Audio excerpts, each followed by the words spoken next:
First of all, I want to thank everybody who's been tuning in to Tales from the Jails. Now listen, we need everybody to do something for us. If you really like what you see on Tales from the Jails, you're really interested in what you see on Tales from the Jails, we need you to go to YouTube at Tales from the Jails and become a member. Subscribe as well, but also become a member. That way you can get updated on all the new content as we continue to bring you these amazing episodes. So we want everyone to go to YouTube at Tales from the Jails and become a member.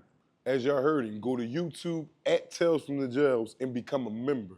We got an array of content that's coming out that you will be thoroughly entertained by. It's only gonna get better. I'm telling you, there's only up to go. And we wanna thank y'all for rocking with us, man, and listening to the awareness that we're bringing about prison life. So go to where again, bro? Go to YouTube at Tales from the Jails and become a member. YouTube at Tales from the Jails, and please become a member. I want to welcome everybody to another episode of Tales from the Jails. We're here live in Parliament USA. TNS Media Group is a team and a family. As you know, my counterpart, Mr. Brahim Jackson, you know how we do.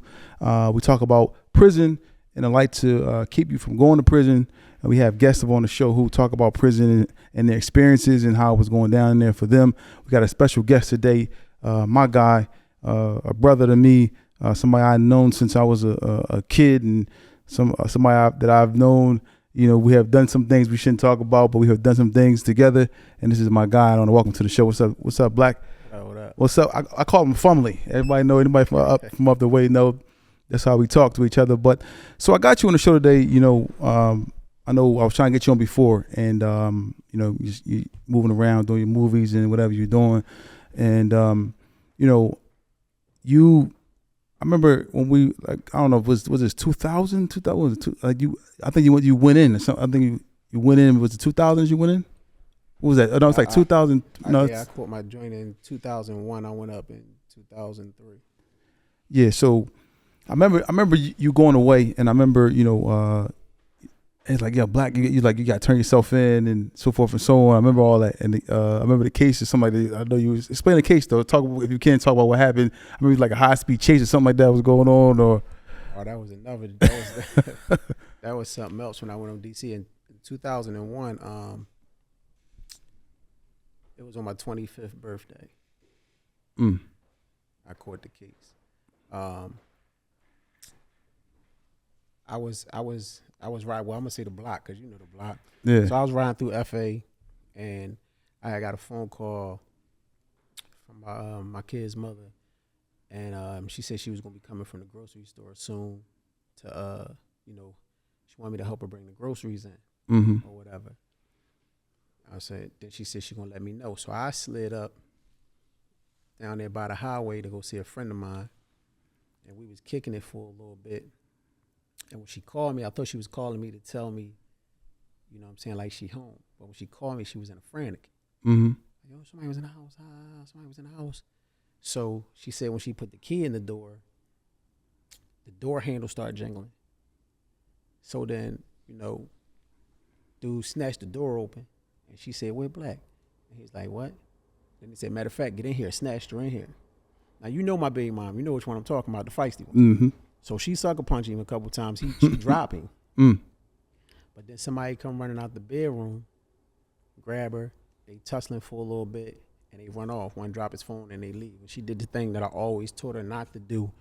You know, when we was back then, we used to teach them little things not to do. Yo, this the joint, this the safety, this that. Don't ever call the cops, call me first. And she panicked, called the cops. So when the cops came, you know, we was living on 15th and right off of 15th and like right behind the Hess and the Rite Aid on Broad and Sheltonham, those apartment complexes. So we so young when I get there, the cops in it already are waiting for the detectives.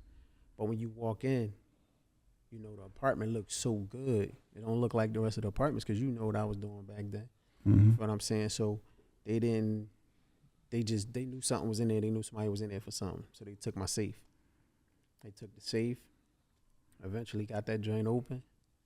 Boom. That was it. You know what I'm saying? They played me too. Well, they didn't play me. Well, who took the safe? Not to cut you off. The cops or the cops took the safe. Oh, the cops. Okay. The cops took the safe. When I got there, you know, we pulled up crazy deep. I was with Diz, you know. We pulled up crazy. It was my 25th birthday, man. I felt like something was gonna happen that day. I really did. I didn't know what was going. I only had that feeling like twice in my life, or 3 times.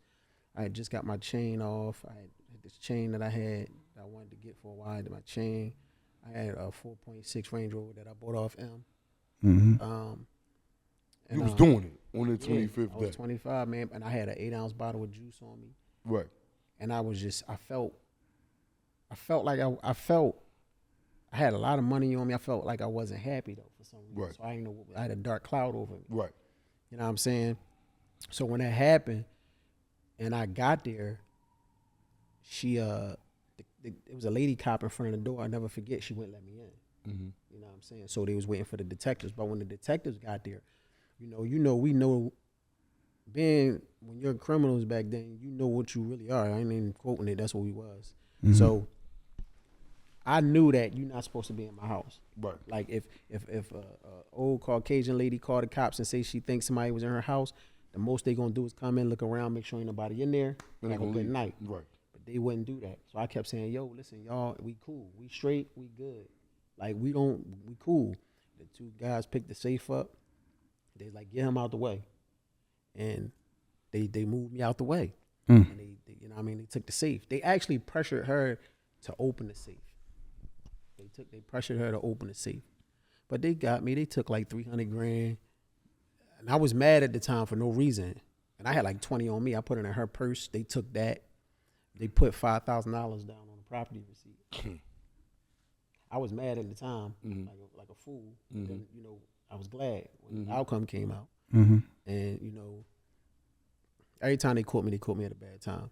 So they when they moved me out the way and took him down there, they was like, we gonna take you too if you don't get out the way. But I was going down anyway. Right.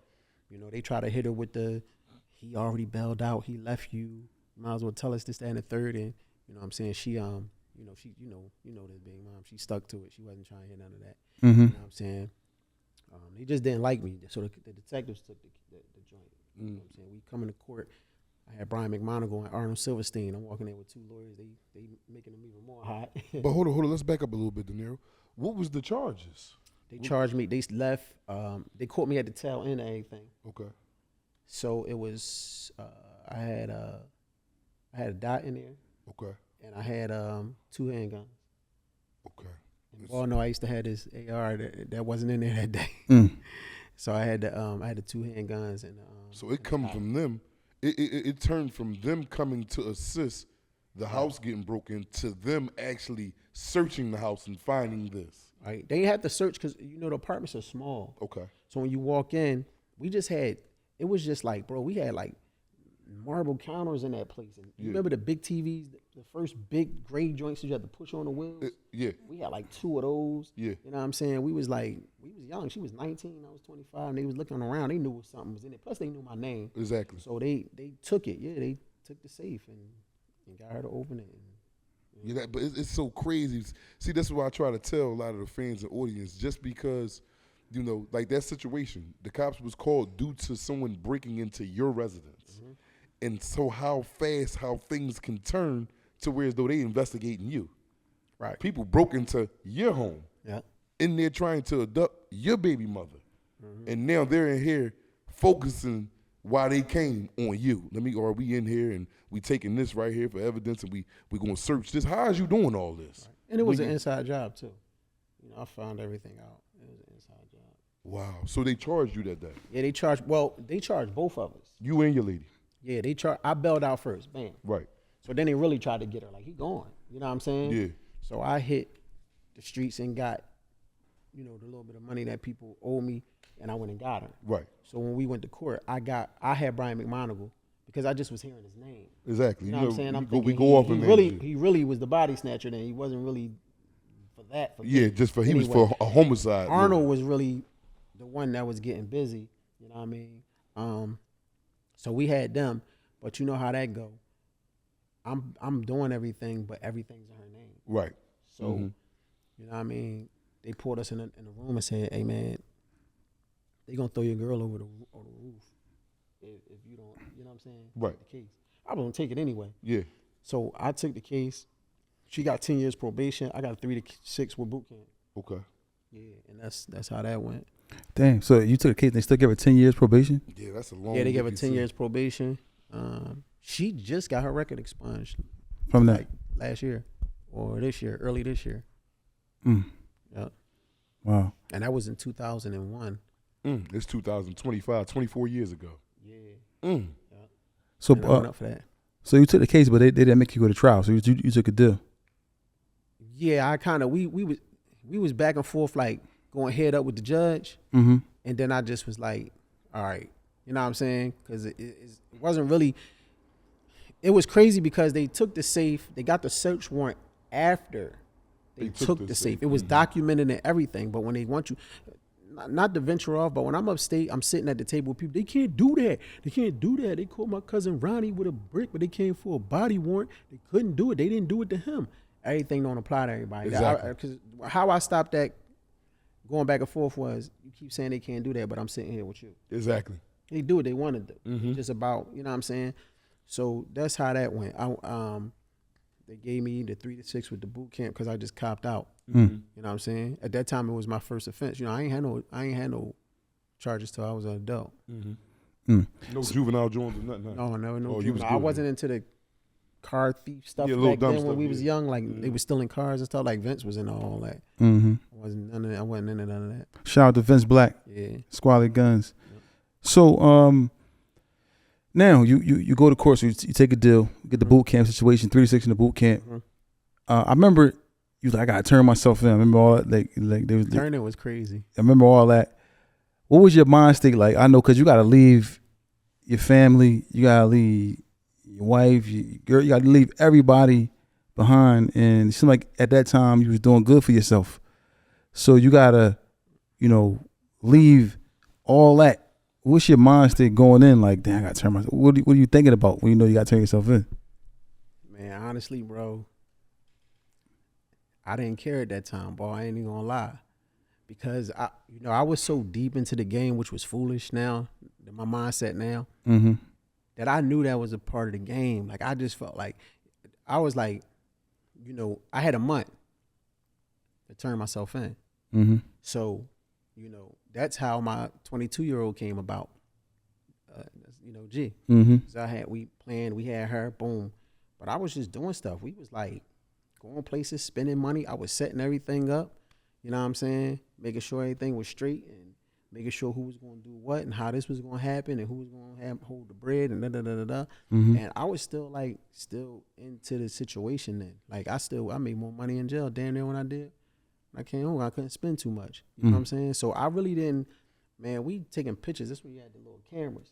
We in the courthouse taking pictures. I got the picture. The little Polaroid camera. I got the picture. Me, Diddy's holding my oldest daughter, Kaya. Kaya 25 now. Diddy holding Kaya. Or Squally's holding Kaya. Diddy holding somebody. I got Gianni. She can't even hold her head up. She's 22 now. Maul, rest in peace, Maul Millions. Maul in the picture. And my baby mom. We taking pictures, and I had an 8-ounce bottle of juice on me, man. Squally went in the bathroom. I drunk 4, he drunk 4. I was just like, I'm going in. It ain't hit me until to that door closed. That's what I be trying to tell people. Like, I'm in the courtroom. They like, y'all can't take pictures in here. We like, whatever. I walked in there like, yeah, I'm ready. All this, that, and the third. And it was cool. Kiss the baby mom. You know what I'm saying? I'm all arrogant. This, that, and the third. They take you down in the back. They strip you. Boom, boom, boom. As soon as that joint say, boom. That's when it hit. That's when it hit. I believe you, and I know you're telling the truth because you're a man in my eyesight. Yeah, that's when it hit. But it ain't hit harder when you really got up there? It didn't hit that hard because I was only 25, and I already knew the circumstances. They already said you got a 3 to 6. If you do this and you stay in boot camp, you be home in 2 years. Right. So I wasn't really worrying about the 2, because you know why? He used to sit with us out there. He was a little younger then. We used to sit out there and say, how many years you got in you? Remember that? I can do 5 years. I can do. It was a badge of honor to go to jail. Yeah, I can do 8. We especially with not going in there. Think you can do all this time. Exactly.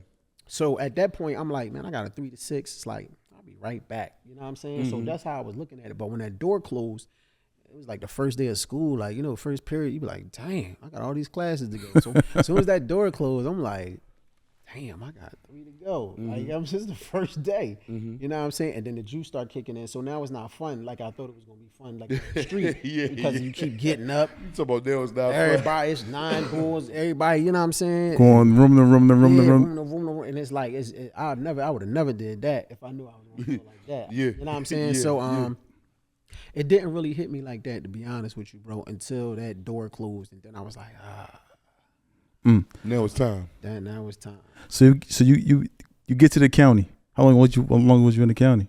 I was in CFC for a week. They get you right They get upstate. you right out of there. They don't play no games. Bag and tag. Right out of there. He's sentenced. So you sentenced, you get up. So you ain't really get to experience the county so much as far as banding there Oh, on you the didn't block. even make it off quarantine then. Everyone knows prison is a serious matter. Prison is oppression. But nothing's worse than going to prison and not knowing what to expect. Or coming home after being incarcerated for years and not knowing what to expect. We help you here at Tales from the Jails. We offer consultation for those who are going to prison, also those who are coming home from prison, and also we have different features and options for those who are in prison. If you're looking for consultation to assist you in these matters, contact us, talesfromthejail.com. That's talesfromthejail.com. Book your consultation today. I ain't make it off quarantine. They came and got you from the quarantine. I was going. And you went, where you go? Where you went? Was greater for them, right? For 3 days, locked down all 3 days. And that's when it really be hitting like, damn. Yeah, see, that's when why you used to I your asked. freedom and you living like how I was living, you be like, damn, a day for like a week. Tell me something. What was something that you had to get acclimated to in there, like having a celly, like something? I'm just giving out suggestions with going to the bathroom in front of your celly or showering when there's niggas walking past. And what was something that you had to become like, damn, this is crazy? To be honest with you, bro, the food. The food. I hated the food. What about the food that you ain't like? It was horrible or it was horrible? I hated the food. And it barely get you by. Dinner at 4 o'clock. Because especially you ain't get up and get situated to be on no commissary and all that type. Exactly. I had some people looking out and stuff, but even at that time, I was only Black Deniro in my hood. And I just became Black Deniro in 99. Right. When I met all the 7th Street homies. Right. So my name is there from the street, but it's not there. So I'm not getting the treatment that I got when I went later on up on State Road to DC and stuff. Right. So I was just like, it was like, I just ain't like the food, bro. Everything else was cool because I was already on. When I go in, I went in with the mentality like I'm not playing with nobody. That's how I go in. So I was really just chilling, and we was all right. Right. I ain't playing no geographical stuff, none of that. You ain't played the come I on ain't now, played none of Janelle. that. Don't you get up here now and be fly. Because I was geographical when I got West Philly branded on my own. I mean, I played it. I don't do it no more, but I was on it as a kid. I played it when I'm saying I was from Uptown. Yeah. And Uptown wasn't the place they say you was from then. Why is You know what that? I'm saying? Go ahead. See, this is why I love this man right here. He ready to keep it real. Tell him, Janelle. Tell him why I was. Because it's considered sweet. Not to say it's sweet. Yeah, it's not. But you know how they listen. All my 7th Street homies used to make jokes. I bump dudes' cars up there and keep pushing. You know what I'm saying? Like it was a lot of. Keep it real with you. When I got out of foster care, Frankfurt was like that too. When I went up there, I moved from North Philly at 13. I got the 12. When I got out of foster care for like a year or two, I moved up our way when we was 14 years old, almost 15. I hated it. Because I never seen nothing like that. Exactly. I come from 2803 West Oakdale Street, right off of 28th and Lehigh. So I come out step street. You know what I'm saying? And then I see grass and trees and squirrels and rabbits, fluffy squirrels. And our squirrels had rabies and tails missing. So I thought it was sweet too. Right. That's how I became a stick-up kid. Just robbing anything. Like it's definitely sweet, especially coming from 28th and Lehigh. But then you meet some dudes up there that's like, men. No, this ain't that. And then I ran into one of the best blocks, which was our block. And I'm like, oh, no, these dudes are different. Right. You feel what I'm saying? So when I got in there, that's just how it was. I was saying I was from Uptown, and I heard somebody walked over to me and was like, hey, yo, young blood, you don't want to say you from Uptown. You want to say, I said, man, I'm from Uptown, man. That's what it is. You said you from back there, 28th and Lehigh. That's where my cousins and all them over. Dot, Nick, Nakeem, Oh, them Hickey. This was in Hickey the 80s died. though. Oh, this was they was young. Yeah, this was in the They 80s. was young. I was 10 in 85. Oh yeah, see they 85. Yeah, they was born in about 80, 86, So 87. when I grew up, all my little childhood homies is Right. like my age. I don't really see them too much no more down there. I see like one or two of them. Mm-hmm. You was back down there back then. Yeah, I was down there back. I was down there when the crack epidemic started. Exactly. That's how we ended up. The in crack and Florida. the eggs epidemic. Yeah. So Now, so you get upstate. You go to Greatest for, you said 3 days? 3 days. Now, then what was your home jail? My home jail was would have been Albion, but I didn't make it to Albion. See, when you got boot camp, you only make it to your home jail. You stay at Camp Hill until you go to boot camp, and then when you go to boot camp, if you quit boot camp or something like that, or come back to jail, Right. then you go to your home jail. Okay. You know what I'm saying? So, I never made it up there. Thank God. I did 18 months or something like that, 19, 20 months in Camp Hill, and then I did 6 months of boot camp. So it's a video out where Omni with the Hellcat. He speaks about, Black Deniro. He said, man, Black Deniro, I saw Black Deniro knock somebody out. What was that at? What was that? That was upstate? That was upstate. I got in 2 altercations upstate. I'm gonna get to that. 2 altercations because I mind my business. I landed on a lifers block and I wasn't supposed to be on that block. That block was crazy, wasn't it? It was kind of calm. Yeah. It was calm. I learned some things in jail. I'm self-teaching all the time, but I learned some things by watching and observing. It was kind of quiet because up there, everybody that I was on that job, they was probably like Muhammad and all them guys. They was like 42 at the time. They've been down since they was 16, 17 years old. So they flowering, planting flowers. You know what I'm saying? And I said one day, like, man, planting flowers, this clown. He like, clown young buck. Yeah. It's his home. Yeah, Live here, you know what I'm saying? So I was learning, like, it was quiet, it was calm. The other side where the young bucks was at was wild and the fighting, stabbing and all that. But they kept me over there because I was kind of, I was smooth. I ain't bothered. I was chilling. So I got in a situation where a dude was pushing oils on me. Cause when I was upstate, bro, I had it my way. A lot of you not. Like, this was when Get Rich or Die Trying came out, R. Kelly, Chocolate Factory, all this. People never heard none of this stuff before. That was up there in the mountains. And I had the guards in pocket. I had the blue shirts in pocket. So I had Vince meeting people on the outside, breaking them off. They'll bring me whatever somebody order. But I wouldn't deal with everybody. I deal with 2 people, and they run the joint. I mean, when they come in, we need 12 chocolate factories, 12 Get Rich or Die Trying, 32 such and such and such and such. I would give them to the guy down there. I ain't gonna say his name. He would take them to the library duplicate, and I would sell them throughout the whole jail. Rolling. So when I had the jail making money on that, this dude that was selling oil, he was a lifer. He wanted me to start selling oils, and I said no. So he kind of pushed the oils on me, and I took them. And then I just sat him in a cell because he just kept saying he wanted me to I just took him. You know what I'm saying? I don't know why I took him, but then But you just took him, I just took him. So he must have thought that was an indication of me being sweet because he was a bull. And then he tried to grandstand in front of the ball game one day, like, my money at and this and that. I was like, bro, I told you I didn't want to. I didn't want to do it from the drive. And then I tightened him up. In the gym, and that was it. He told you to keep the oils at tighten him up, and I tightened somebody up that was talking about my man Lines up there in Child. I tightened him up because he didn't know who he was talking to. He was talking to me, and that was it. I ain't, when that spread, you already know I'm a fighter, so that was it. What do you notice, right, from being in prison after you get into an altercation and you are the victor and you tighten the nigga ass up, as you say? Do the rest of the people fall in suit as far as like, oh shit? It depends on who it is. Not all of them. You know what I'm saying? But because you be cool with people, you know how it is. You don't bother me, I don't bother you. But he didn't know me. I'm small. I'm always been small frame, and I'm 25, so I'm being small. I got a baby face. I'm quiet. You know what I mean? He think it's sweet, and that's the same thing. What happened with? Well, I was in D.C. when that happened when Hellcat was up there. Yeah. I said I was supposed to be in D.C. because from that same case that I'm talking about now in 2001. I ended up having an absconder case. I was standing in front of my studio on 68th and Ogons. Remember I had that joint? And the cop pulled up on me and said I had a warrant. And I'm like, when he ran my name, and I'm like, no, oh, dope, but I did. You did. Because I had 3 years parole and followed by 1 year probation. Mm-hmm. But because I kept going to probation, and the probation officer was a little older, and he kept saying, "You sure you on probation? You sure?" He couldn't find me. Yeah. So he said that 3 times. I never went. Then years go by.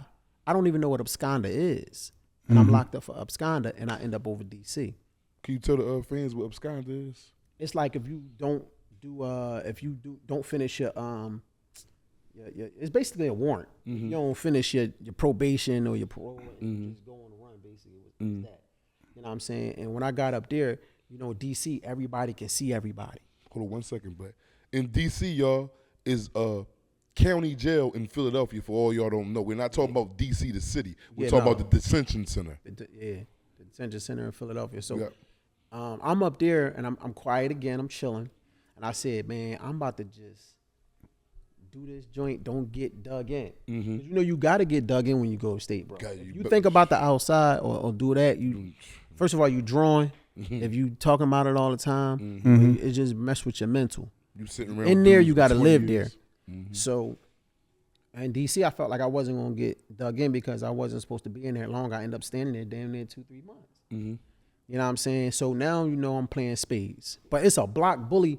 I'm peeping everything when I get in there. It's a block bully, and everybody that was up DC, even Hellcat, can tell you this. There was a block bully, big Spanish boy. He was in there. I would just watch him sleep. He would wake up. He would take Brody the phones. He was on everything, and I'm like, damn, just letting these dudes do what he want, right? So I ended up playing spades one day because I had it my way up there, bro. I had a CO would take me off the block. I would walk around. He would walk me in the commissary room. I would pick a bag. I'm like, man, I don't want to take nobody back. He said, don't worry about it, man. They're going to get all that back. I would take bags. I would make any phone calls I wanted. The white shirt was cool with me. I used to make any phone calls I want. You can't just yell out the white shirt up there. As soon as the white shirt walk in, hey, white shirt, you can't do that. White shirt. They be like, no, he good. Because the white shirt was our white shirt from Moonlight. Okay. You feel what I'm saying? From our hood. So I'm playing spades, man. And he going back and forth with the 2 guys, and one of them not really bitching is my man Tyrone from down north, but the other one was. And he just kept saying, y'all niggas cheating, y'all, I'm gonna knock y'all out, y'all. I'm like, oh, bro. Like, specify who you talking to. You know what I'm saying? Stop saying y'all. I said, because you ain't talking to me, and I'm talking to you too. I said, no, you ain't talking to me, dog. Because I'll beat you the fuck up. He's like, you would never beat me up. What are you talking about? I said, dog, I won't even beat you up. I only beat you up. I'll knock you the fuck out. I saw you fight 2 times since I've been here. You trash. You just big. I'll knock you the fuck out. He said, and I saw you fight too. I said, no, nigga, you see me slap somebody. Because the night before, like 2 nights before, I slapped the shit out of somebody. For my man Freak. My man Freak, shout out Freak from uptown. From Wadsworth. I'm not Wadsworth, from up there where Mill and them from. Okay. That was Milwaukee in there. Oh, yeah?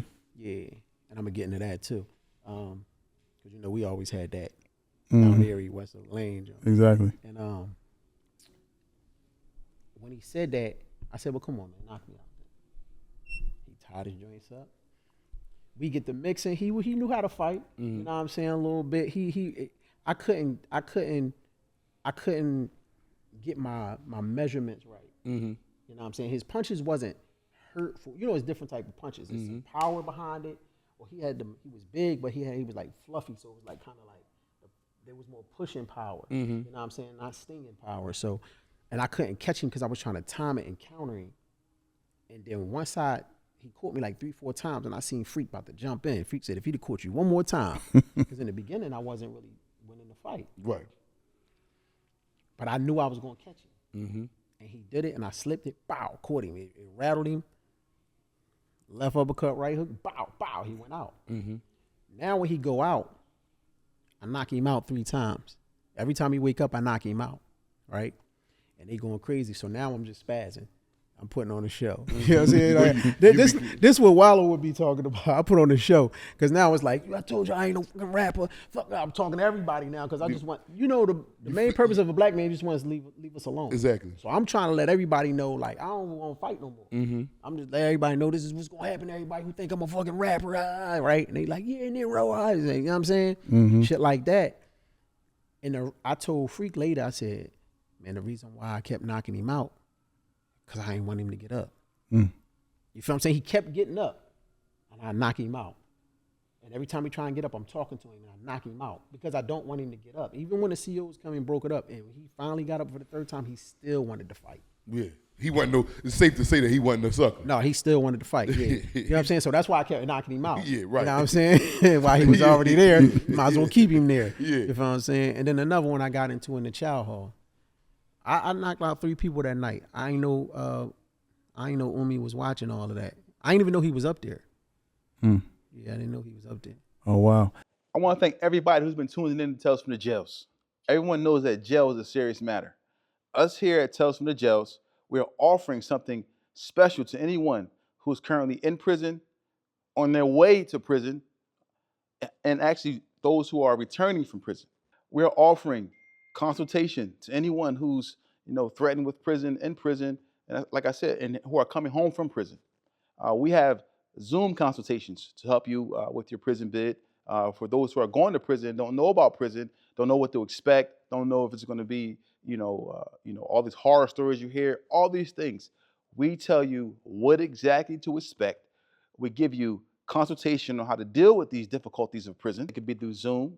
It can be in person, where we talk to you in person. We do intense prison preparation. We also offer business management for those who are incarcerated. We also do post-prison consultations. So if you're ever looking for consultation, you want to know what's going on, you want to be prepared to go in, like you want to be prepared to come home, contact Tales from the Jail. That's talesfromthejail.com. Talesfromthejail.com. You see it right here. Talesfromthejail.com. Reach out to us today. Cause that was Omni before he was Omni with the Hellcat. Yeah, I didn't know he was up there. Shout out to Omni with the Hellcat, man. Free Omni. Yeah, but when I met Freak up there, it was crazy because he kept looking at me. I kept looking at him. He looking at me. I'm looking at him. We always tell this story, so when you see it, he's gonna crack up. He walk over to me like, "You know who I am?" I said, "Should I?" I'm from Mount Airy. I said, "All right, what's up?" You know what I'm saying? He's like, "No." Now don't get this wrong. He ain't no sucker. So he was like, "No, he real smooth." Like, "No, that's my man. I love him." He like, you know what I'm saying? I ain't on that. I'm just letting you know, like, what we doing. Like, I'm here. We can eat together, pray together. You know what I'm saying? Yeah. He like, and I said, "Listen, man," because at this time it's passed down to the younger generation, like 2 generations under us. Mm-hmm. So I'm like, man, them young boys got it going on, whatever he's doing, blah blah blah. We had our turn. He like, all right, whatever. So when he leave, he like, "You want something to eat?" I'm like, "No." He's like, "All right." He walk off, and that's how we end up getting cool to the point where when I was leaving, he was like, "What we gonna do when we get home?" I said, "Man, I got my situation under control down my way. Whatever I say, they gonna rock. Because we got people down our way that whatever somebody gonna say, I'm gonna rock with." Mm-hmm. You know what I'm saying? And that's how me and him, that's a friend. I don't even call people friends. That's my man. Come to every premiere, buy everything. I purchase it. I mean, when I went home, I visited him. I put money on his books. It's my guy. Let me ask you a question, Daryl. Did you meet him in prison or you knew him? I met him in D.C. He walked over to me. I didn't know who he was. See, that's why I try to tell the fans, and I want you to elaborate on it from your point of view. Because I tell them all the time, like, I've been in the feds. I did 21 years in the federal system. And I got friends from D.C. I'm talking about the city D.C., New York, Carolina. I never met these dudes a day in my life until I met them in that Right. oppression that we was going through together. And these are some of the best friends outside of my best friends that I grew up with. Right. I'm talking about that. They could call me 2, 3 o'clock in the morning and I'm coming. You know what I'm saying? And I try to tell the fans, like, when you meet a person in jail and y'all become a brotherhood, I tell people, like, a person you'll meet in jail be closer to you than your own flesh and blood. Yeah. And you didn't know this guy from a can of spray paint upon you coming to the penitentiary. What happens is you get to know him. Right. See, we had generational war passed down. Right. So I don't even know you. I just know you from up there. So if I see you and you from up there, it's up. If I know you from up there, that's what it is. Exactly. A Mount Airy nigga shot me in my head. The story I tell, he shot me. And we did some things to them. You feel what I'm saying? So when he tell me, I don't really know where he from at this point. When he walking up on me, he walking kind of smooth, but he walking up on me, I'm just like, all right, whatever this gonna be too. You know what I'm saying? I'm just looking like, all right. And he walk over, when he hit me with, "Do you know who I am?" usually I just go. Yeah. You know what I'm saying? I'm like, no, should I? He's like, from Mount Airy. So when he say that, you get the boom. Your jaw get warm. Yeah. Like, boom, what's up? Like, Yeah, you know what I mean? What we about to do? But he wasn't coming on that type time, and he was thorough, and I'm glad we met, because, like I said, man, he called me, but he's so humble. If he called me, it got to be somebody's problem. Exactly. Because he's just, he get busy, but that's just my man. Right. Yeah. So, DC, upstate, now boot camp. Yeah. How was that? Because you came home, you lost like 100 I pounds. was cut though. I was Bruce Lee. Yeah, because how was that for you getting to boot camp? What was that like when you first got there? Just describe like going there and what it was like. When I first got there, I ain't gonna lie, I see why people quit. See, years passed by and it turned into like a center. When they go now, it's nothing. But when I got there, it was still boot camp. You know what I'm saying? Officer Murder, Officer Singer, Lieutenant Dixon, all these dudes was like you get off the bus, you in mud, you're facing mud, you getting busy. They work you so crazy with the punishment, with the workout that, and I was workout boardings, but they'll break you, bro. If they want to break you, they'll break you. So what's the routine? Not to cut you, but what's It the ain't no routine from morning to Pull your mic close to you. Pull your mic close to you. Okay, so punishment, everything is workout. So when you get there, you in orientation. Mm-hmm. When you get out of orientation, you go to green phase. It's green phase, red phase, gold phase. When you get out of orientation, you go straight to green phase. That's when it get tight for you. Mm-hmm. So it ain't tight in orientation. No, they just teaching you things. You learning certain things. You talking to counselors. You learning the rules. You get the rule book. You better know that stuff. You know what I'm saying? And when you get the green phase, you like, all right, it's gonna be on the next day or a couple days. But as soon as you lay down, bro, they come in like, as soon as you go to sleep, like, if you lay down at 9, bro, they in there at 12:30. I'm dead. And lights on, boom. They like what the fuck? You know what I'm saying? Yeah. And they on you so bad, bro, that What they doing, Deniro? They teach you how to stuff, all the stuff you doing like burpees and push-ups and get down and get up and recover, get down, recover. You get tired of hearing that cadence. Yeah. Get down, recover, get down, recover. What's recover? Recover, stand straight up. So you get down, it's like you get down to in the push-up stance. Uh-huh. And then he might, if you say get down, down, up, down, up, down, up, recover, you got to get back up. You might just get down, recover, get down, recover, get down, recover, like get down, burpee. down, up, down, up, down, up, down, up, down, up, down, up, down, up, down, up. You like, God damn, Is down, you up, ever gonna recover, stop? got down, deep up. It's like, bro, that's just one extensive. So I'm like, man, fuck this shit. I'm done. I ain't get tired of that. I got mad because they be in your face. It's a mind game, and they be yelling at you about shit, and it's not even it's not your fault. They just be on you. No matter what you say, it's another one coming, and another one, and they all over you. It's like they everywhere. You know what I'm saying? And you know how you watch that shit back then on Mari, and you be like, man, I wouldn't care about that shit. But when you go through it, it's done to you. Yeah, it's way they train for that shit. Yeah. So, JR from back, what you call it, was up there from back. Worcester. Yeah, he quit. They broke him. Shout out JR. JR, it's my man. They broke JR. They broke it. They broke a lot of people. People throwing up, passing out, fainting, spitting up blood, all that. They was cooking you up that joint. So what happened when they break it? They send you back to prison? No, if you quit. Only if you quit. If they don't like you, they can make you quit. They can make you quit because say all three of us are drill sergeants and they already talk behind closed doors. I don't like such and such in G unit or F unit. You know what I'm saying? We was Foxtrot. We was F unit. That's why I know how 50 Cent got G unit from, because he was in boot camp. Oh, yeah? So we was in Foxtrot. And if they don't like somebody, it's like, okay, we don't like the boy Trail. It's always last names. And we don't like Smith. So what happens is you only can PT a person for about 15 minutes. And tell them what PT is? What's it called again?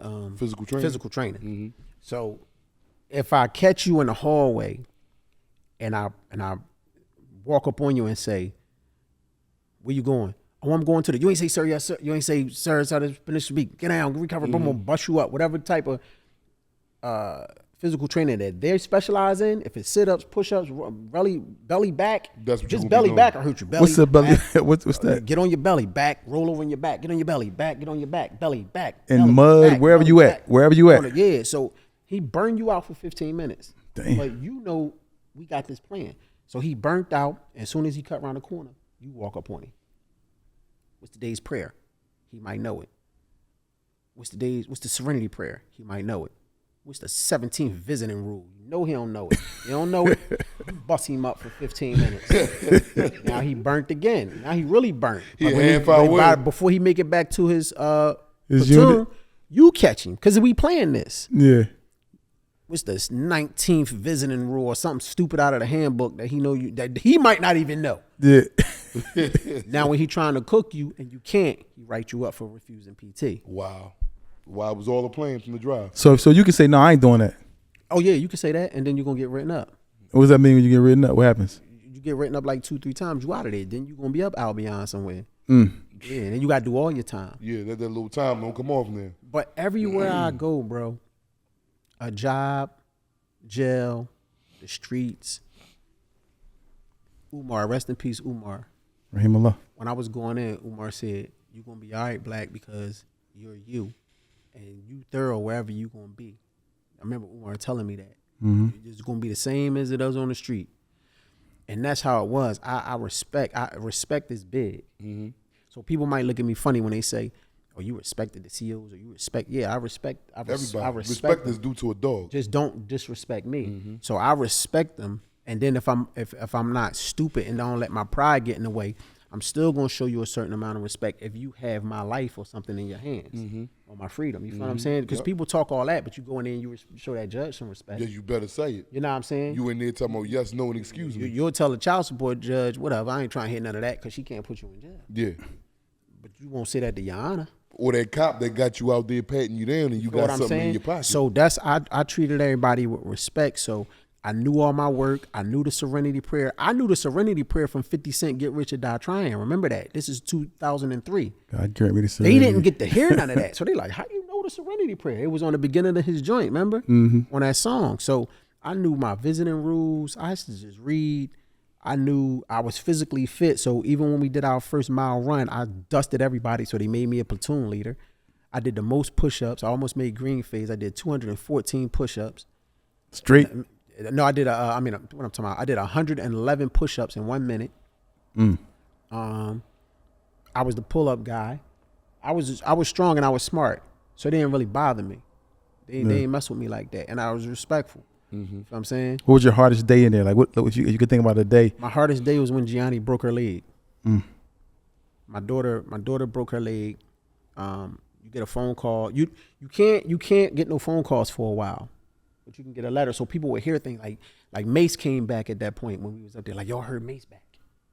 Is Mace back? You know what I'm saying? Mace, remember Mace stopped rapping? Yeah. And then if you was able to get your phone call that month, we was waiting for you to tell us. What was going on out Tell there? us everything. What happened? What's up with such and such? Did Mace come back? You got all the information for it. Yeah, Mace came back. He back. They said he rapping. They said he with 50 Cent. Like, stuff like that. So I got, my month came up and I'm on the phone. And mind you, my baby girl, man, they tell me, she told me my daughter broke her leg and she in like a half body cast. I said, motherfucker. The whole platoon stopped for whatever they was doing. And then the drill sergeant turned and looked at me like,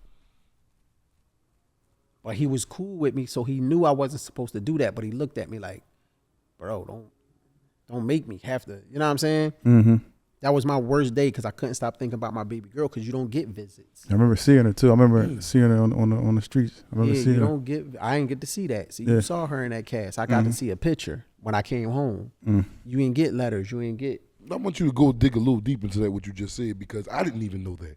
Right. And I'm quite sure that the fans don't know that when you're in boot camp, you don't get visits. You don't get visits. I didn't even, so you don't got to be there for a year. Listen, you ain't going to be there for a year. Oh, you ain't going to be there for a year. You're going to do your 6 months, well, that's that. See, just like up there, just like on the street, I was running a situation in Camp Hill. I was running a situation in boot camp. Right. I had my man James from Mount Retton. I had my man Dev. You know Dev. I don't know Dev Instagram, but Dev is my man. He from West Philly too. I'm gonna show you Dev. They was my two young boys, and I had somebody else. So I used to go through it with this boy named Rico or something. His name was he was from Retton, big Puerto Rican dude. So you can fight, but you can't. And I was up there with Ant, the boy from West Philly. I had that situation with him.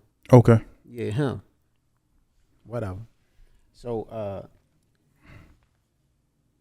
it was like you fight, you getting out of there. Mm-hmm. You know what I'm saying? You getting out of there. You don't get no second chance for that. You know what I mean? But so I had a joint where I was running the show, like you get the same dirty.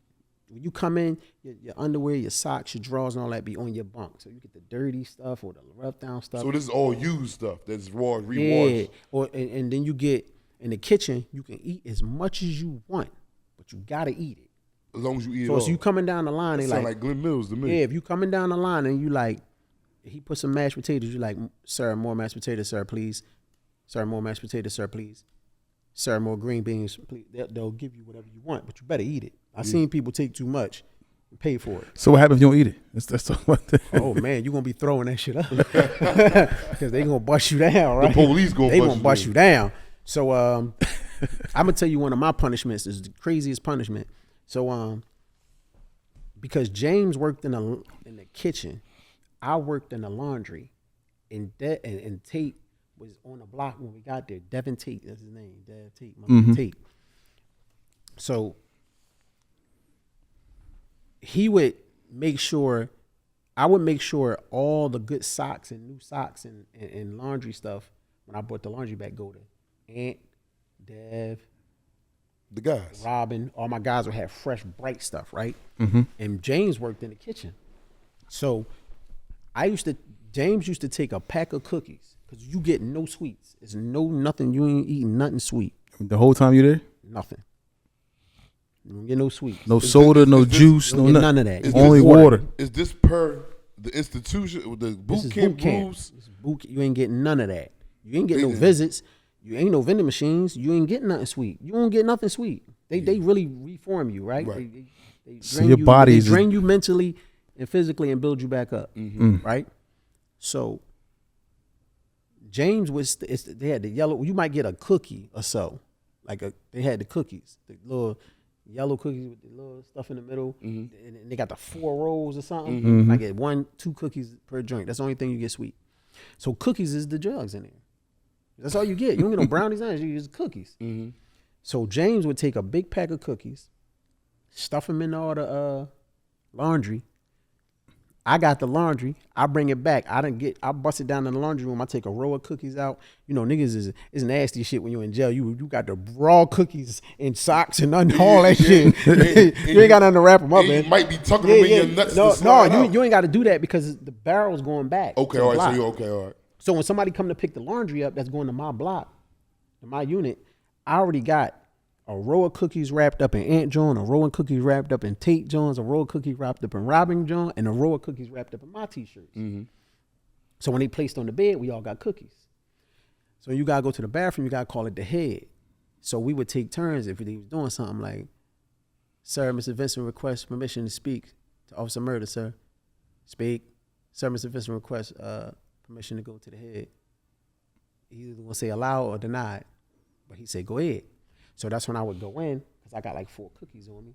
I'm eating my cookies. So but you can't eat them out in front of everybody? Nigga, what? You had to go hide. First of all, you might get kicked out the joint.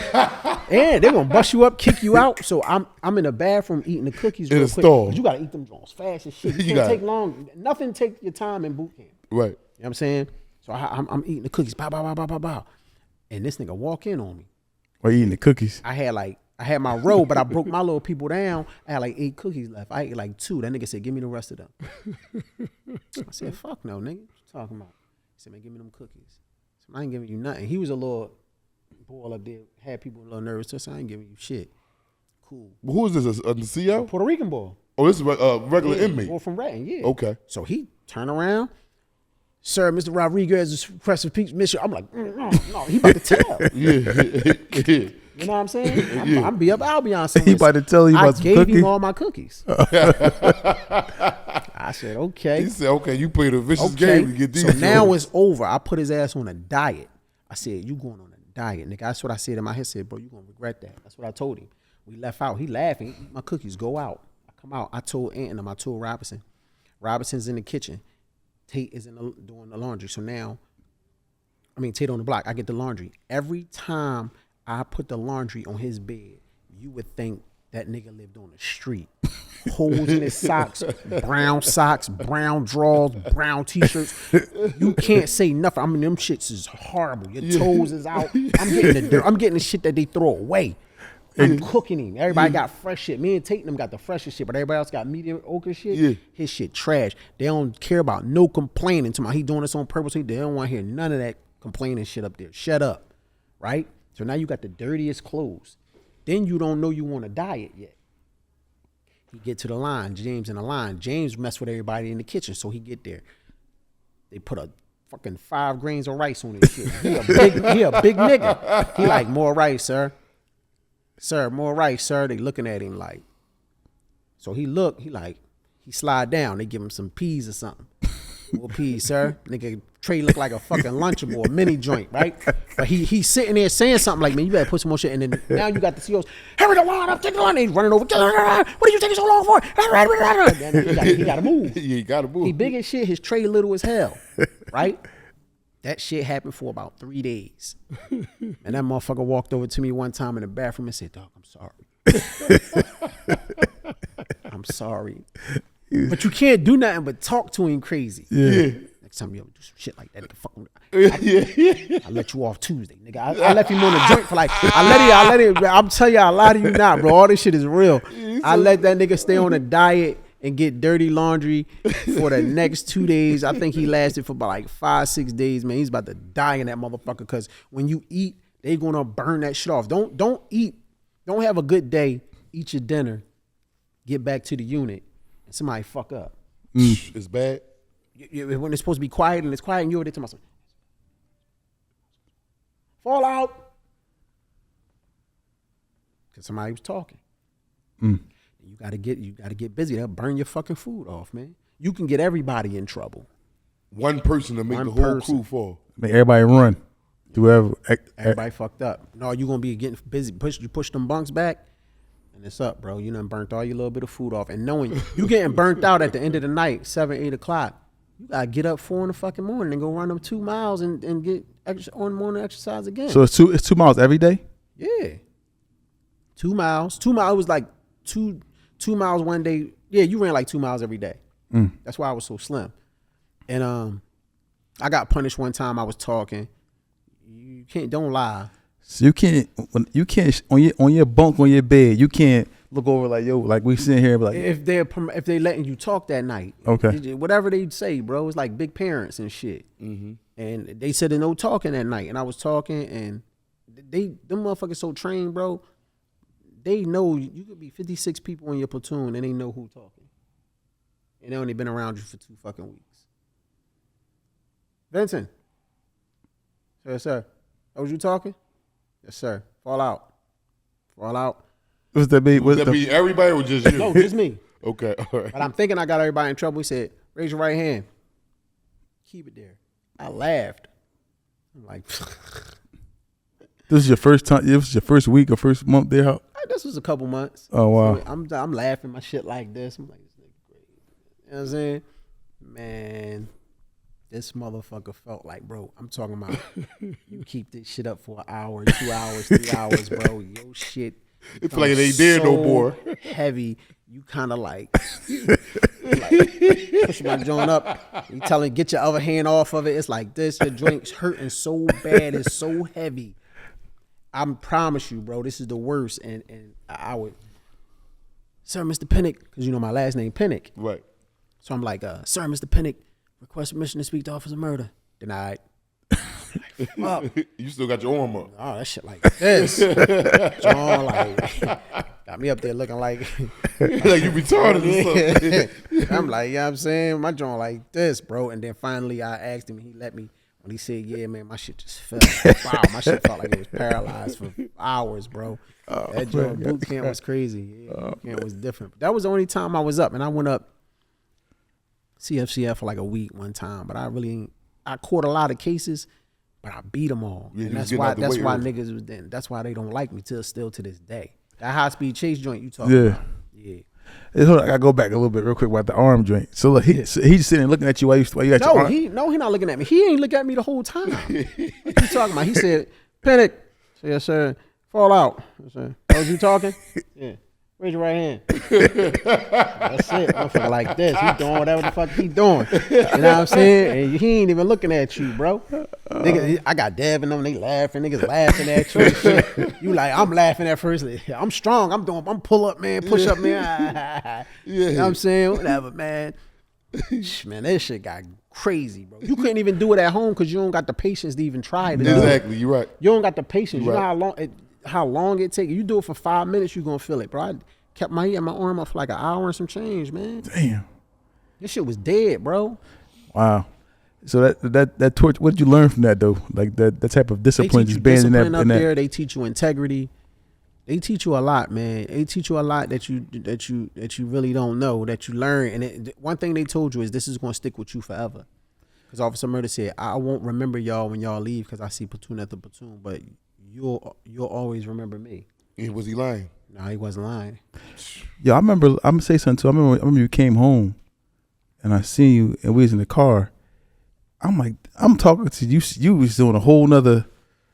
You just sitting there. You wasn't even like Your the mind same be person trained. that went in. You be kind of. You came home. You militant for a wasn't too much while. laughing. Yeah, you be kind of stern for a minute. You don't come home like when you come home. Yeah, baby, I'm home. But if you ever see somebody come home on the news and stuff like when you came home, you just really be smiling. Yeah. But you just be walking, and I ain't even see you come home. But you be like, you don't be how you think. Because at first when I came home from boot camp, I said I'm eating everything. I want everything. I want some yams. I want some sex. I want to blah, blah, blah. You get home. I went in the gas station, grabbed all type of Twix, Snickers, candy bars. This one I still drink soda back then. I'm grabbing everything, bro. I ain't eating none of that shit. Yeah, you don't. Yeah, you. That's what you. I just grabbed it. I ain't even want no ass, bro. I ain't gonna lie. I was so high on life. I was so happy to be home, bro. I just did it just to do it. Yep. I just had some sex just because. I didn't really. And some people be like, "Shit, no, bro. I was cool. No, I but was I know happy exactly to be what you home, mean. bro." Yep, I know and my exactly what body you was mean. different. So I was more militant for a minute. You know what I'm saying? But And discipline. I remember around. I'm you know, the normal stuff we laugh about. You sitting there like, wasn't too. I wasn't really. And my mind was thinking. But a lot of things happened too when I what you call it though, because I still maybe like 60 grand got messed up before I came home. And I was thinking about that. You know what I'm saying? Yeah, because this was going. This I was is your thinking about a livelihood. lot of that stuff. I was thinking about what I'm gonna do, because in my mind I'm done. That's why I said that in that joint when I was upstate. Said I was done with the street life, done with the cocaine. Thought I was getting smarter. I came home, I grabbed the fucking bird and a new fucking burner. That was the jails talking. I go back, I probably say it again, but I'm not there. I'm here, so I'm getting it in. My mind was on like, I'm done. It take a while to get back into the situation. Let me ask you a question now. Your boot camp time, would you say that when you left there, did it give you some good traits? Did you take anything good from? Is it rehabilitation? It was rehabilitating physically and like maybe mentally, self-consciously. I know I was always wise, bro, for real. Lord bless me, man. So I taught myself a lot of things in jail, right? And just having time to think. Right. But really physically, it's just a physical thing. And it teach you a lot of discipline, because if you got to go to the bathroom right now, you're only going to hold it but for so long, and then you're going to go. If they don't let you go, you think you're going to pee on yourself, bro, but you're really not, because you're not going to do it. You're not gonna do it. And there's been times when you first get off the street, like, man, sir, I request permission to go to the head, and he keep denying. What you gonna do? Piss on yourself? So your body can do more than what you think it can do. That's what I learned. I even pushing yourself with exercises and just having that discipline for certain things. It teach you that. When I was upstate and had time to think, when I was upstate, I got cheated on the same way everybody else did. So to me, it kind of made me feel like not me. I'm Nero. Like, what? I'm damn near running my hood. I'm getting all this money. I'm cheat on me. I'm buying a house from jail. I'm buying cars from jail. When my brother come up And my baby mom come up with her. What she need? You need a new car. Get her a car. When you go home, take her money. Get her the car. Give her this for the car. Get the house. Pay all this. Give her that. Oh, she need shopping. Give her $5,000 to go shopping. Give her shopping for the baby. The baby an infant. Give her $2,000-3,000 for the baby. This one Shirley's on Germantown Avenue. Popping. Go to Shirley's. Get her. I'm just doing that. So I'm thinking like, every visit you come see me, I'm giving you $7,000-8,000 every visit. You ain't paying no bills. You ain't doing nothing. And that happened, man. I had a anxiety attack. You found out about that in prison? Yeah, she told me. How was that? Like, how was it? I almost died. I want to know how, because I want to see if it matched my energy. I almost died, bro. I almost died. Come on, Deniro, man, you can't. It was. Boy, that boy. Tell him. I keep trying to tell him. I had an anxiety attack because I felt not me. I think every man feel that way, like not me. You know what I'm saying? How did the conversation go, squad? How did the conversation go? Well, I had the visiting room on Smash, so every time my folks would come up, you know what I'm saying? Yeah. And I used to tell, you know who my celly was? Mac, my man Mac. Was who? Mac. Doe.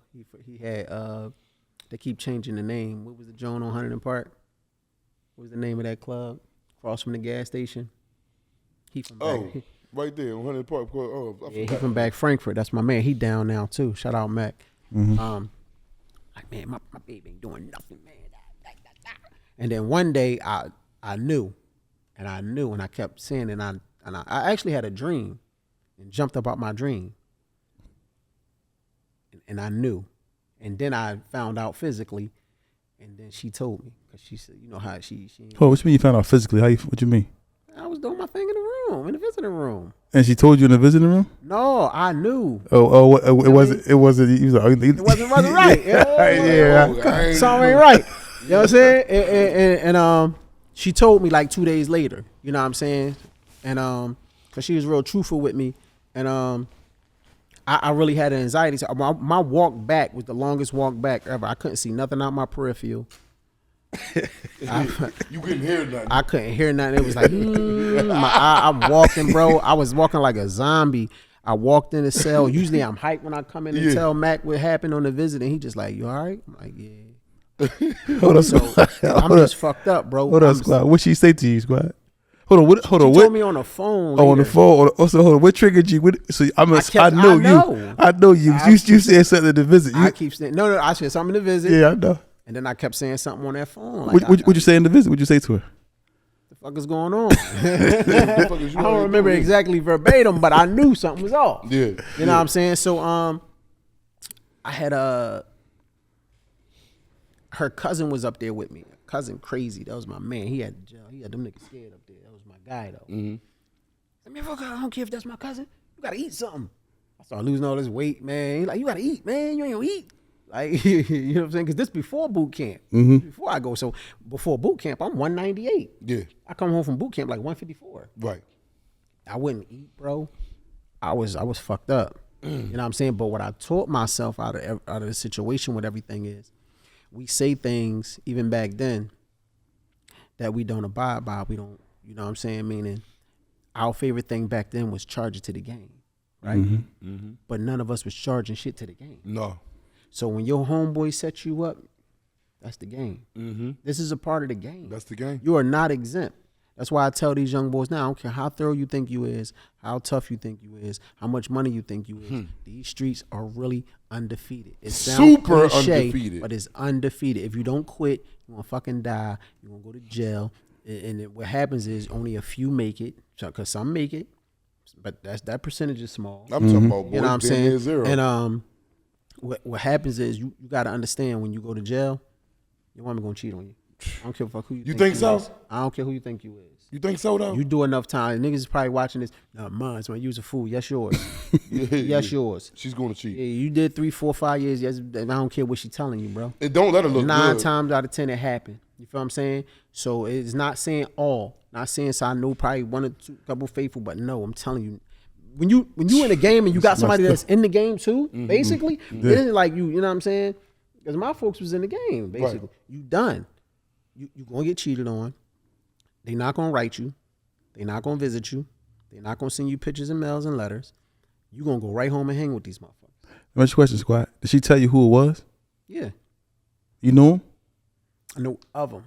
You know, we all uptown. Mm. I knew of them. Mm. Wasn't. You know what I'm saying? So hold on. She told you on the phone who it was, No, she just told me. She didn't tell me who it was. and then how did you find out who it was? Well, you know, Squad, you know how I was back then. So I'm like, when I come home, it's like, if you don't tell me and I find out, Mm-hmm. you gonna wish you told me. Mm-hmm. She know what that meant. Mm-hmm. So she told me. You know what I'm saying? Like, if you don't tell me. Did you relive the whole situation all over again when she told you who it was? Was it like another stab in the heart? Like, No, not really. It was a stab in the heart regardless, but I don't give a fuck if it was a nigga in North Dakota. It was a stab in the heart regardless. It took me years to get over that shit. And the crazy part about it is, see how you still remember it vividly now? yeah, That was the crazy years part ago. about it is we are visual creatures. Right. We start visualizing, we start asking them dumbass questions that everybody asks. And then you gotta realize that. What's the questions that You know everybody the asks? questions, man. Did you drop him off? Did you turn around? All the dumb shit. They lying. No. It's always, they always dumb it down. Like, you know what I mean? It didn't even last that long.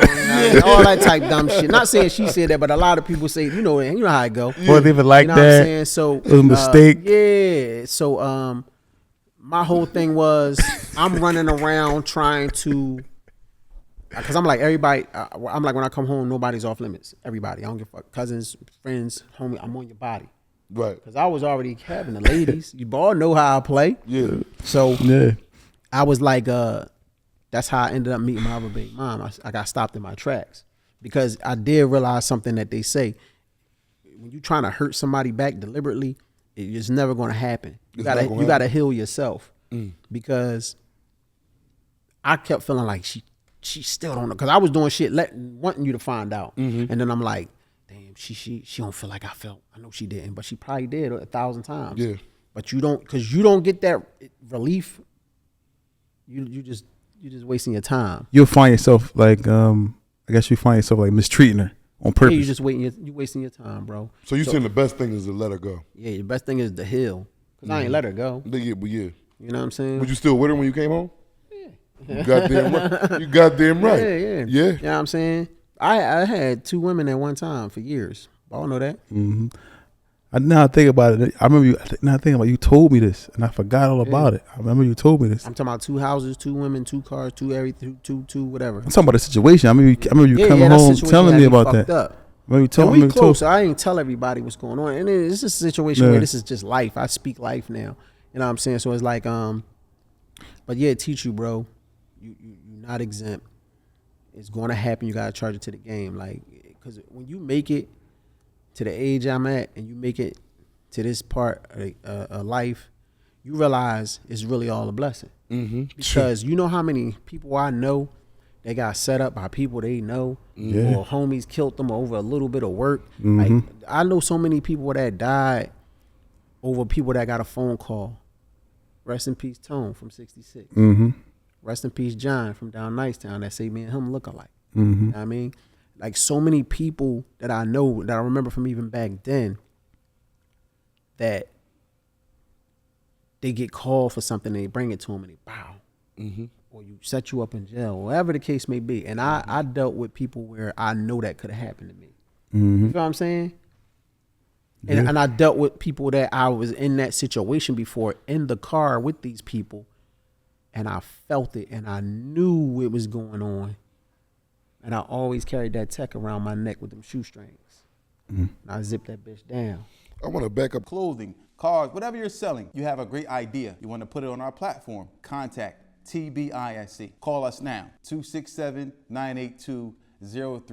TBISC, the best in sports entertainment. For a little bit, because you were saying something before Tawfiq had asked a question, and you were saying like they're not gonna come visit you, they're not gonna send no money. Who were you referring to? Were you referring to the so-called gang, the gang, the homies, the whatever, the whatever squad, you wanna call them, whatever yeah. you want to call them. If you got 30 of them, 2 of them gonna stay in contact. Yeah, with you.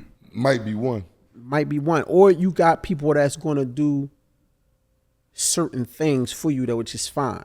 Like, you know who's not gonna come visit you, but you know, like, see, I know my brother, my youngest brother, he's not coming to visit me. But it was situations where I was still doing things from in there. So it's like this neighborhood don't want to give me my money, and they wouldn't give him the money, and they wouldn't give my man the money. My man, you know my man M. Mm-hmm. M. I don't want to put him out there. Right? Yeah. I mean, they wouldn't get him the money. I know if I send my brother, he's gonna come back with that money. Right. It'd take one phone call. Yeah, man, they owe me 30. He come back with the money. Mm-hmm. I know who's gonna visit me. That's gonna be my other brother. Mm-hmm. I know if I need any type money or any type bread, that's gonna be my best friend who he know who it is. So you got 4 or 5 people that you know you can depend on for certain things. Mm-hmm. I'm the letter writer. I'm the visitor. I'm the send the money. That's me. That's who I am. I visit all my homies, all my brothers. I send money. I help with lawyers. I help with bail. I go visit everybody. That's just me. I'll up jump and write people. I wrote Beanie Siegel out of nowhere. Just wrote Siegel pictures and letters. He said, I never forget that. I just writing. I already sending know you letters to sending the pictures then. You know what I'm saying? Niggas got album books. Yeah. I write Ab. I still talk to Ab. You know what I'm saying? I wrote Ab. I write people. You know what I'm saying? Like, that's just me. Right. You know what I'm saying? So, but for the most part, bro. I mean, you said you had them little Kodak disposable joints. I mean, you used to be like, yo, let's take a picture real quick for me. Take pictures Yeah, of the everybody. Polaroid joint. He's a had it have Picture man, bro. Mm-hmm. Remember that? Like I would send everybody pictures and letters, and if I can come see you, I'm coming to see you. I move and shake for you out here because I knew I wanted people to do it for me. I know my brother is gonna rock regardless. So, and my man, my right hand. So, you know what I mean. But it's not that sweet. So you just gotta charge everything to the game when it comes to that, bro. It happens, man.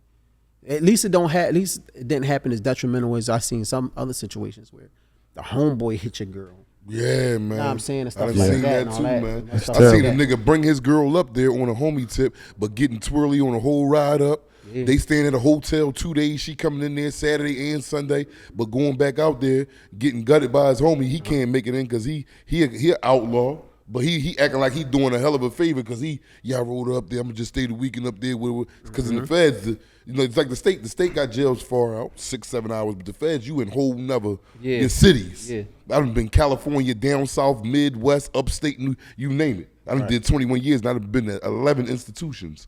So yes, you are definitely correct when it comes to that. Yeah, I heard about something like that too. Like the it's crazy. Homies. A lot of things like that happen. One homie in And jail I'ma tell you messing with something. his homie wife. That's not thorough at all. No. The way I think now, bro, is the way I think people supposed to think. But a lot of people would be like, no, you tripping. I always say the 2 leading downfalls of black men is pride and perception. You know what I'm saying? I sat and I thought about that. Our pride, we worry about how people perceive us. So I don't care what people, I never really cared, you know that. So I don't really care what how people perceive me. Mm-hmm. You know what I'm saying? I would work, I would have money and work. I know a millionaire bus driver, school bus driver, he know him too. That's what introduced me to people out there. I know people who will work. I know people that won't work, that'll be hungry because they're a rapper or an actor or they don't want to nobody, but you ain't got no money. But you want people to think you do. You know what I'm saying? So if somebody say something to you, that's why I said in my lemon pepper freestyle, you know, and that's so hard to do because I used to give up a ladder just for chitter chatter. But if you talking don't touch me now, it don't really matter. You know what I'm saying? You slide up, I slide off before I sit you down because I know what I'm capable of. I know what I'm going to do. So I don't worry about mouth off no more. You can say almost whatever you want to say. I don't go off of that. If somebody did something like, as hard as it is, if somebody did that when I came home back then that I knew to my woman or something, I probably would have smoked them. Mm-hmm. But I wouldn't be sitting here doing this interview. Mm-hmm. So even though the pain is so deep, you gotta have it takes a lot of strength to be strong. I always say that too. It takes a lot of strength, especially Takes for a lot of certain strength things, to be especially for what strong. we talking about right now. These are Niro quotes. I got clothing line. I got a clothing line where I make up my own quotes. It takes a lot of strength to be strong. So certain things I disregard and I let fly over that I would not used to let fly over. Mm-hmm. And certain things I wouldn't do because I'm not gonna let my pride and my perception take me away from my children. My kids is the reason why stopped a lot of things. Why I never went back to jail. Why I didn't do certain things. Why I quit the game. You know what I'm saying? Was my kids. That's it. Because I never wanted to try to raise them from jail or be in the ground and can't teach them and love on them. And now I got the best kids, man. They my best friends. You know what I'm saying? So that pride, that perception, man, if certain people do certain things, people would kill somebody over messing with a girl that's not your girl, that you just like. In fact, somebody kill you stepping on their feet. Yeah, I'm not doing all of that. Like I'm not going through all of that. I try to stay away from everything possible when it comes to like that. So when I was up there, man, I learned a lot. And then I had a lot more growing to do after I came home. When I came home, after like a month or so, I jumped right back in. Yeah, I jumped back in. And once you get back in, man, it's just so hard to get out because you keep thinking, oh, I'm going to get this. I'm going to do one more thing. I'm going to do this. I'm going to do that. I'm just going to get this. And then you look up and none of that happens. Then you got to start all over. Everybody had a race to get to 100,000. Then you get to 100,000, realize there ain't no money. It ain't no bread. Then you like everybody, or to get to a key of Coke. It is like everybody gotta get to a key. Then you and what? It ain't no if you was money. on our block, man, they wouldn't believe how our joint looked, bro. They wouldn't believe it. Yeah. Seagull called me the other day and said, I ain't gonna lie. When I was upstate, that's all I heard from uptown was Forest Avenue. Bro, that block was different, bro. It's like it was too much out there. So the temptation was right there. The money was right there. It was hard to not get that money. You know what I'm saying? But you can dangle and let almost anything. All that shit. I'm cool. Yeah, and that's a part of growth. Once you start having more people depending on you, you got your children, you got your wife, bills. Yeah, you just had finally got some boys. You just pumping out all them girls. I know, right? But people say don't let nobody trick you out your spot and then get tricked out your spot because they think to trick you out of your spot test is always going to be an easy test. It can't be an easy test all the time. Sometimes the trick you out your spot joint can be that joint that you feel like somebody really went overboard and crossed the line. But once I get tricked out my joint, bro, it's over. Yeah, it's over. Well, it's over. Like one false move is over. Once you trick out your spot and you go to jail or you die, they gonna post you for a while. Then that's it. Weak tops. Then that's it. And then everybody else gonna go on with their life. Everybody else. You know what I mean? And I say our worst enemy is us, fighting our internal fight with us not to be aggressive towards one another. Our internal fight to not do something to one another. Cause ain't nobody no suckers. It ain't too many suckers out here, man. When I'm talking about aggressive wise. Yeah, you're right. Suckers as far as mentally and just not being thorough, but ain't nobody no suckers, man. Like when I was growing up, people dying to shoot that gun. When I was growing up, you know, my age bracket with no social media and nothing going on, your name held weight crazy. Exactly. You feel what I'm saying? Right. You had to know somebody. Hey man, that's Boo from Hamburger. He got the 850. He got the Buggy Out Benz. That's a little man from the bottom. Pie face tone. You knew these people without knowing these people. You know what I'm saying? Or and even myself. Like, oh, that's the boy Black from Forest Avenue. You had to know these people. And with that being said, if somebody let a shot off in broad daylight, they only can let 2 shots off. He was the craziest nigga in the city. Remember that? That's where the Broad Day name came from. Oh, that's Broad Day Ronnie. You know what I'm saying? Niggas knew Tupac name, rest in peace Pac from down J Street. Niggas ain't even know what Pac looked like. But they knew his name because wasn't too many people doing that. Exactly. You feel what I'm saying? Wasn't too many people doing things like that. Doing those type things. So when you got in trouble, when you did something back then, you're like, I can't wait till it get dark when we going up there on them niggas. You know what I'm saying? Yep. Stuff like that. Or you caught somebody with their kid or they what you call it? It was, you know what I'm saying? It was cool. Like we give I him a pass. I saw that nigga was with his daughter. You feel what I'm saying? So even though that's dumb, but that's how it was. Now they don't care if you coming out Del Frisco's with your mom and your grandmom. They'd rather cook your mom. Y'all. We rolled her up. We smoking on Aunt Tukey. I just did an interview. I just did a podcast interview and somebody told me this rapper want to talk to you. I said, who? This rapper got a name. He running around. It just happened. I said, who? What you talk to me for? Talk to you about something. I got my joint on me. I'm going to let you know that. You feel what I'm saying? Because I don't know what he want to talk to me about. No, I ain't like that. He just want to talk to you. He got some trouble with something. Want to say, you talk to. I said, man, niggas don't listen to me no more. Yeah. I used to be able to go to a neighborhood and be up there as black and people would chill. I'm more points now. Mm-hmm. You know what I'm saying? They want to be the one that hit me. You know what I'm saying? So it's like, you just got to be smart, man. You got to understand that this is a different time we living in, and it's like our internal fight to not do something to one another because we just not suckers. It's just hard, bro.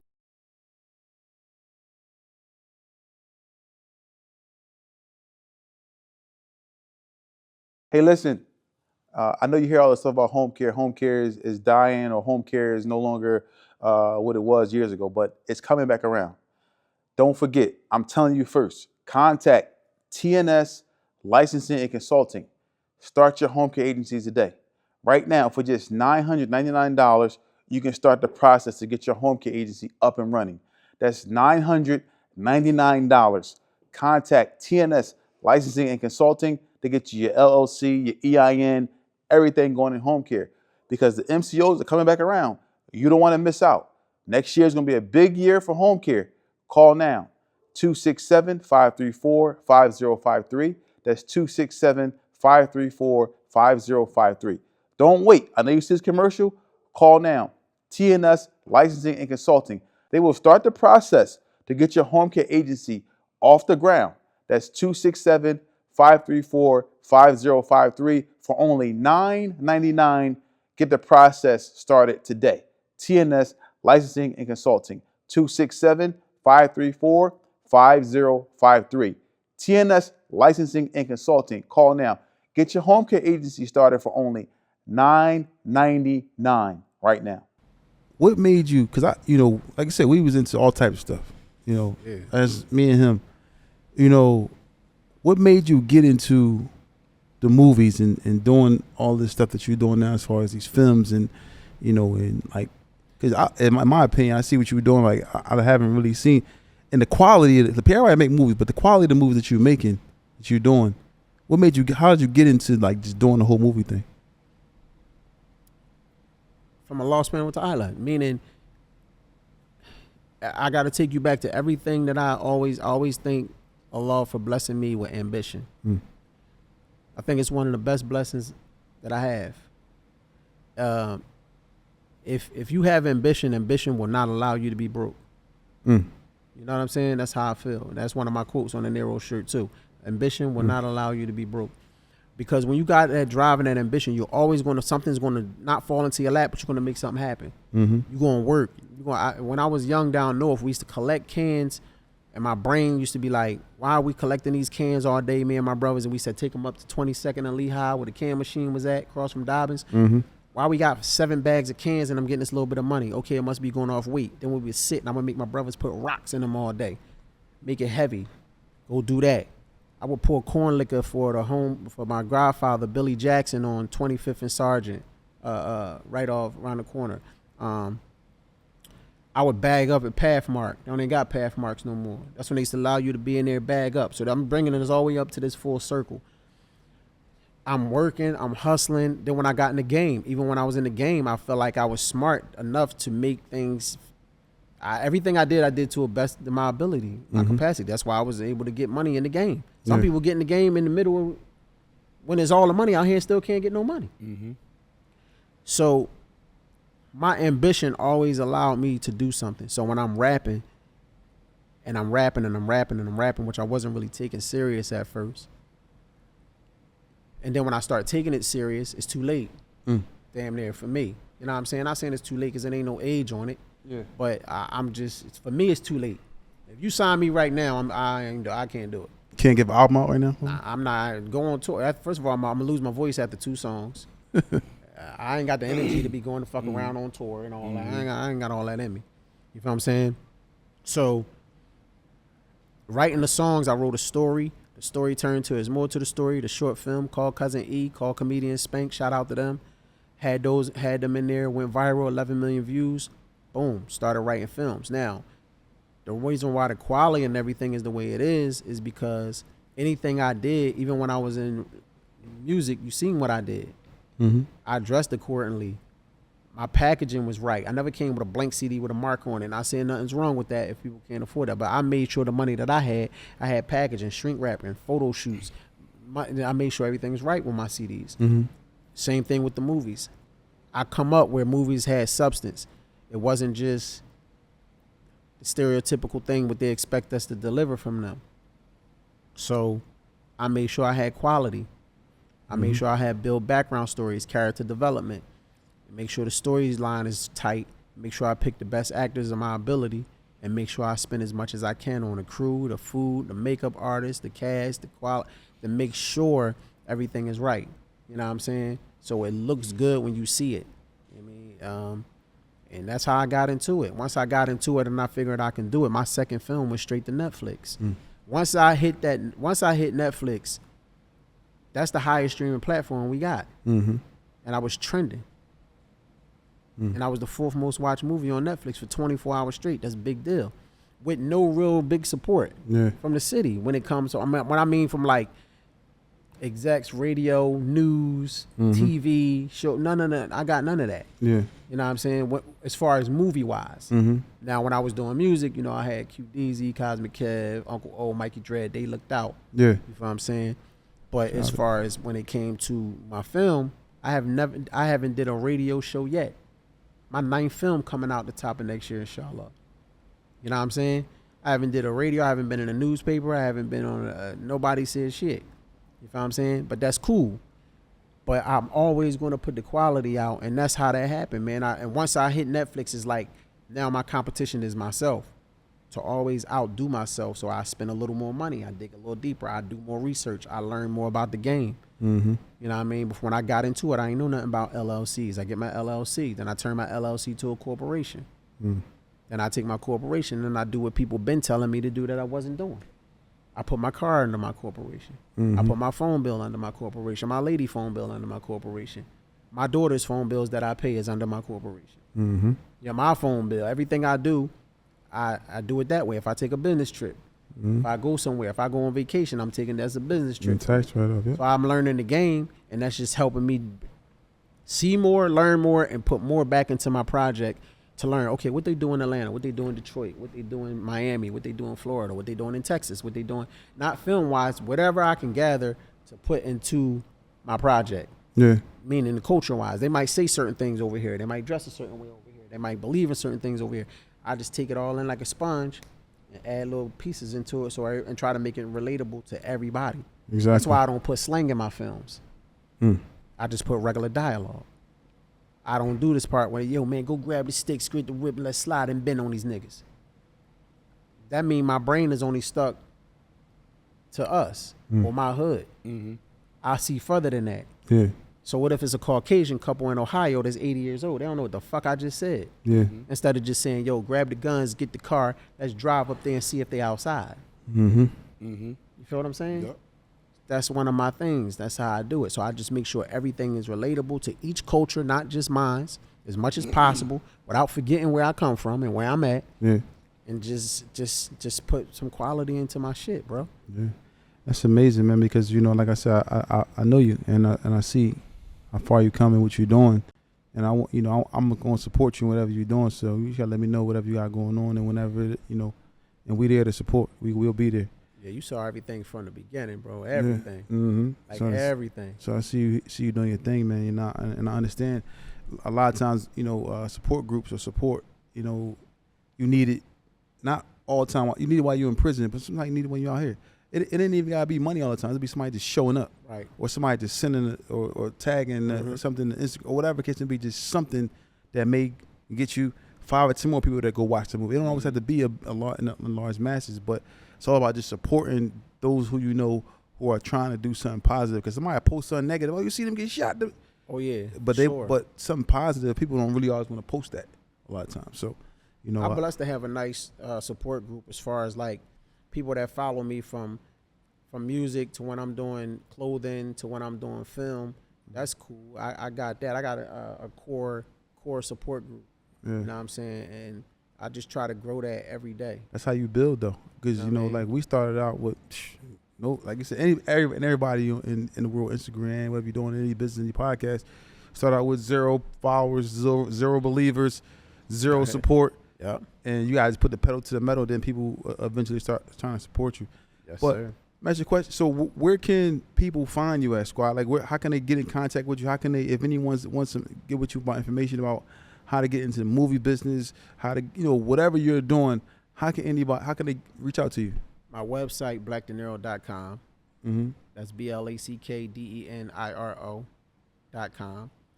My Instagram and everything is blackdeniro_215. Mm-hmm. And I ain't giving my email out. Yeah, it'll be over. That's it. And if somebody want to get with me, man, right now I ain't gonna lie, bro. I gotta charge for everything. I gotta charge for consultation. Mm-hmm. I gotta charge to sit down and hear your story and because so many people before you mess that story up. I spread myself thin by trying to help people, and every time I help somebody, what made me, what probably wouldn't have messed that up for people, and when I wouldn't have charged.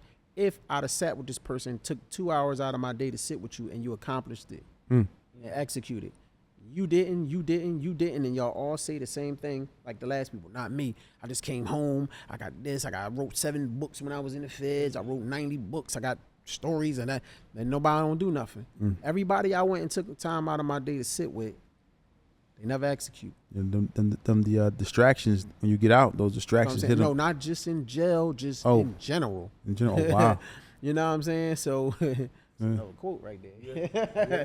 Not just in jail, in general. Not in jail, but in general. It's wow, like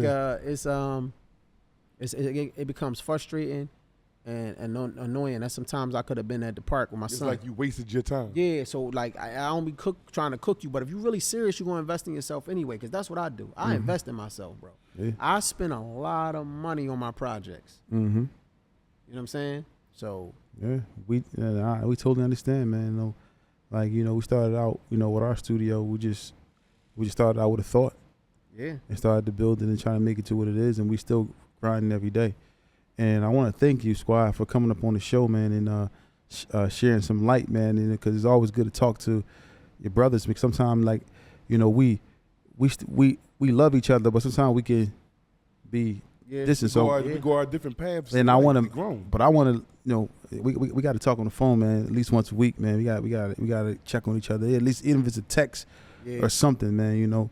And I can be busy, like it's like you, so. But a text, yo, what's up with you? You all right? Then just checking in, right, man. Bro.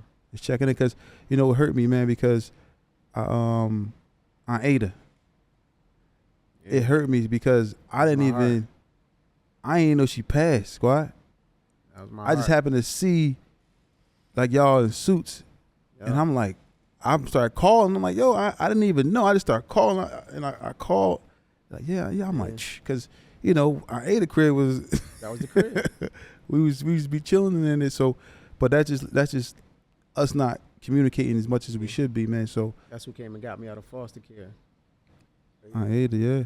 I ate her. And honestly, man, she was really just my mom's best friend. Mm. So much so that my youngest brother didn't even know. He thought that was mine.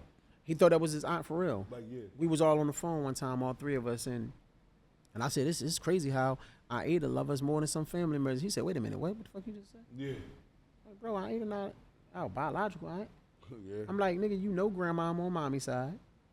You knew great grandma on mommy's side. You know granddaddy. You knew granddaddy mom. You know all our aunts. Where did Aida coming at? That nigga said, oh my gosh, I never thought of it like that. Mm-hmm. That's how much love, and she loved the whole neighborhood. All can come over there and knock on the door. Everybody.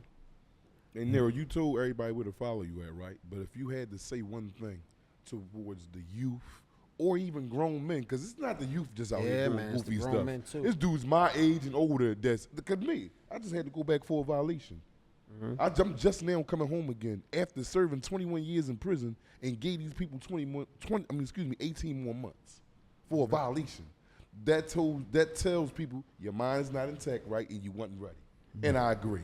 Right. Now, if you had a message to give right now, what would you say to the youth and to the men? And I can't even say call not getting right, because you may believe that's right, but just a message. I would just say live, man. I would say live. Don't worry about that pride and that perception. Live. You heard what he said? Live. Saying. Don't worry about that pride and that perception. Yeah, because It'll be a downfall. And it's a hard thing to do. It's very hard to do. It's very hard, especially in our circumstances. And it's hard to do because it makes you be a certain way that you don't really want to be. But we're the only culture that say, when we leaving, watch your body. Stay dangerous. Be careful. Be safe. We the only ones that do that. But who are we watching our body from? each other. Who are we staying dangerous for? Each other. You know what I'm saying? Each other. That's crazy. So it takes you to fix us. And I try to eliminate myself from being a part of the problem more. That's why people want me to rap. I'm like, nah, because I don't want to influence nobody who don't understand the difference between rap and reality. Exactly. You know what I'm saying? So I don't want to do that. That's why I ain't never coming back. Wow. And It's all films. Let me ask you a question too about rap music. Do you think that rap music is my opinion, I know what I think.